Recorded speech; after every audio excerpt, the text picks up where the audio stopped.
স্বাস্থ্য উপদেষ্টা, শিক্ষা উপদেষ্টা এবং জাতীয় নিরাপত্তা উপদেষ্টার পদত্যাগ দাবি করছি। নিহতদের প্রত্যেকের পরিবারকে 2 কোটি করে টাকা ও গুরুতর যারা আহত হয়েছেন, অঙ্গহানি হয়েছেন অথবা আজীবন যাদের ট্রমা অথবা এই আন্দোলনের এই আহতর ক্ষত যাদেরকে বয়ে নিয়ে বেড়াতে হবে, তাদেরকে 1 কোটি টাকা করে সরকারকে ক্ষতিপূরণ দিতে হবে। যেই ছাত্ররা মাইলস্টোন কলেজ বিশ্ববিদ্যালয়ে ছাত্ররা এই অভ্যুত্থানে নেমে আপনাদের নামার কারণে আপনারা আজকে উপদেষ্টা হতে পেরেছেন, আপনারা তাদের কথা ভুলে গেছেন, তাদের মনের কথা, তাদের শোকের কথা আপনারা ভুলে গেছেন। আমরা যেটা মনে করি যে এটা হলো একটা ষড়যন্ত্র, এটা ছিল একটা ষড়যন্ত্র যেটা ঠিক এই সময়ে এই ধরনের ব্যবস্থা গ্রহণ করা হয়েছে এই কারণেই যেন এই ইন্টারিমের প্রতি শিক্ষার্থীরা আরও বেশি ক্ষুব্ধ হয়, যার প্রতিক্রিয়া কিন্তু আমরা আজকে দেখতে পেরেছি। এটা কিন্তু ষড়যন্ত্রের অংশ। এবং পাশাপাশি আমরা দেখেছি আজকে আমাদের মাননীয় প্রধান উপদেষ্টার পেজ থেকে একটা পোস্ট দেওয়া হয়েছে, যারা আহত হয়েছে তাদের জন্য আর্থিক সহযোগিতা, যেটা আমাদের এই দেশের ছাত্র জনতা এবং মানুষকে ব্যাপকভাবে ক্ষুব্ধ করেছে। কারণ আমরা দেখেছি যে এমন সমস্ত জায়গায় এই সরকারের জায়গা থেকে কোটি কোটি টাকা অনুদান দেওয়া হচ্ছে, যেটার বিষয়ে মানুষ সার্বজনীনভাবে ঐক্যমত নয়, তারপরেও দেওয়া হচ্ছে।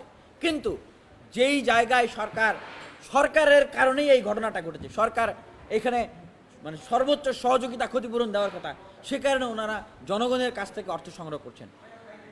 এটাও আমি মনে করি একটা ষড়যন্ত্রের অংশ। আমাদের কাছে মনে হচ্ছে যে অনেক কিছুই আসলে এই সরকারের নিয়ন্ত্রণে নাই, অথবা সরকারের আশেপাশে যারা আছেন তারা আসলে সরকারকে সুপরামর্শ না দিয়ে কুপরামর্শ দিচ্ছেন, যেন এই সরকারের প্রতি দেশের মানুষ ক্ষুব্ধ হয় এবং এই সরকার বিপদগ্রস্ত হয়। এই জায়গাগুলোতে চিহ্নিত করা। এবং পাশাপাশি আমরা দেখেছি আমাদের যে জাতীয় নিরাপত্তা উপদেষ্টা, আপনারা তার নাম কি জানেন? খলিলুর রহমান, আপনারা তার নামই জানেন না। জাতীয় নিরাপত্তা উপদেষ্টার যার দায়িত্ব ছিল এই নিরাপত্তার বিষয়টা নিয়ে মুখ খোলা, কথা বলা, সংকটগুলো তুলে ধরা এবং সমাধানের পথ বলা, কিন্তু উনি আজ পর্যন্ত তার মুখটাই খুলতে পারেন নাই। উনি কেন মুখ খুলতে পারেন নাই? উনি কি আসলেই কিছু জানেন না? এই সমস্ত বিষয়ে অভিজ্ঞতা নাই? না, উনি আসলে মুখ খুলতেছেন না কারণ মানে এই ঘটনাটা একটা ষড়যন্ত্র এবং এটার পিছনে ভিন্ন কোনো এজেন্ডা আছে। এই প্রশ্ন আমরা উনার কাছে রাখছি। আমরা আজকের এই সংবাদ সম্মেলন থেকে স্বাস্থ্য উপদেষ্টা, শিক্ষা উপদেষ্টা এবং জাতীয় নিরাপত্তা উপদেষ্টার পদত্যাগ দাবি করছি।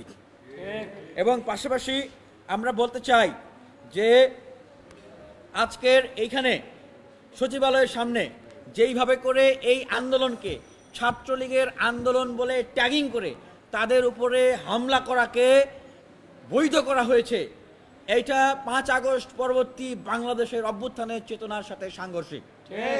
আমরা অতীতে দেখেছি যে কোনো আন্দোলন, ন্যায্য এবং যৌক্তিক আন্দোলনকেই জামাত, শিবির, বিএনপি, অধিকার পরিষদ এই ধরনের ট্যাগিং করে সেই আন্দোলনকে দমন করা হতো। ঠিক এই সময়ে যদি এইভাবে করে সরকার তার গদি টিকানোর জন্য, সরকারের কতিপয় উপদেষ্টা তাদের চেয়ারকে টিকানোর জন্য এইভাবে করে দানবীয়ভাবে যদি আন্দোলন সংগ্রামগুলোকে দমন করতে থাকেন, তাদেরকে আমরা বলতে চাই আপনারা অভ্যুত্থানের চেতনার বিরোধী কাজ করছেন। আপনাকে প্রথম দেখতে হবে এই স্বাস্থ্য উপদেষ্টার পদত্যাগ, এই শিক্ষা উপদেষ্টার পদত্যাগ এবং এই সচিবালয়ের ভিতরে স্বৈরাচারের যে দোসররা রয়েছে তাদেরকে উৎখাত করার যে দাবি, এই দাবিটা যৌক্তিক না অযৌক্তিক? এটা কি আজকের দাবি ভাই? এটা কি গতকালকের দাবি? দীর্ঘদিন থেকে শিক্ষার্থীদের এই দাবি। সুতরাং আজকে যে আন্দোলনটি হয়েছে সেই আন্দোলন সম্পূর্ণ যৌক্তিক। আমরা গতকালকেও দেখেছি যে সকলে এই আন্দোলনকে সমর্থন দিয়েছেন, কিন্তু আজকে হঠাৎ করে এই আন্দোলনকে ট্যাগিং করা হয়েছে।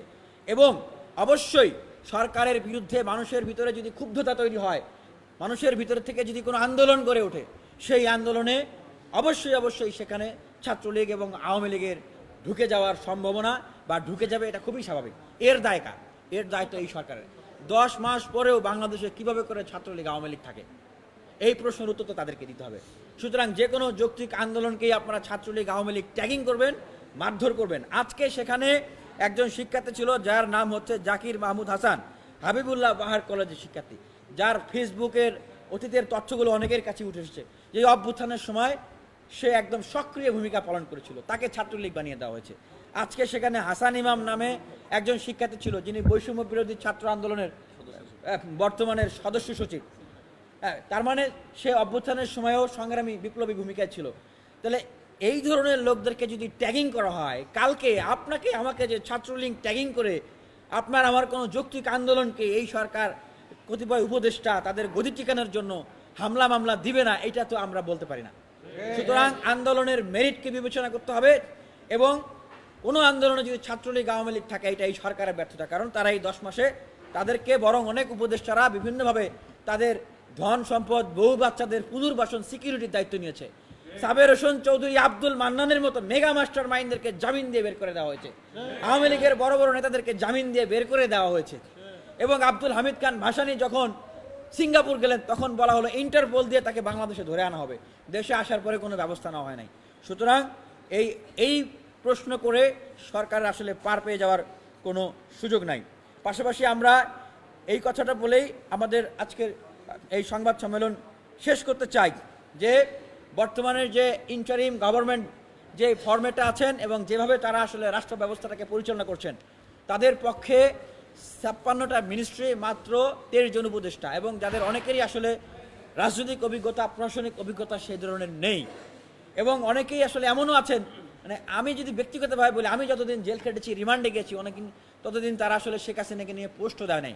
তো সেই জায়গা থেকে আমরা বলতে চাই যে এই উপদেষ্টা পরিষদকে সংস্কার করে একটি সার্বজনীন, অংশগ্রহণমূলক, শক্তিশালী একটা সরকার গঠন করেন, রাষ্ট্র ব্যবস্থার সংস্কার করেন এবং এই রাষ্ট্রটাকে সুন্দরভাবে পরিচালনা করেন। জাতীয় রাজনৈতিক দলগুলোর সাথে আলোচনা করে সবাইকে সাথে নিয়ে আপনারা ঐক্যমতের প্রেক্ষিতে জাতীয় সরকার গঠন করার উদ্যোগ গ্রহণ করুন। আমাদের পর্যবেক্ষণে এই প্রক্রিয়ায় এইভাবে করেই এই সরকার, ওনারা যদি আরও বেশি দিন এই রাষ্ট্র, এই দেশকে পরিচালনা করতে চান, একদম মানে গো ধরে যে আমরা করবই করব, সেক্ষেত্রে হয়তো আপনারা আর খুব বেশি দিন এইভাবে করে আসলে এই রাষ্ট্র ব্যবস্থাটাকে পরিচালনা করতে পারবেন না। আপনারা নিজেদেরকে বিপদের মুখে ঠেলে দিবেন।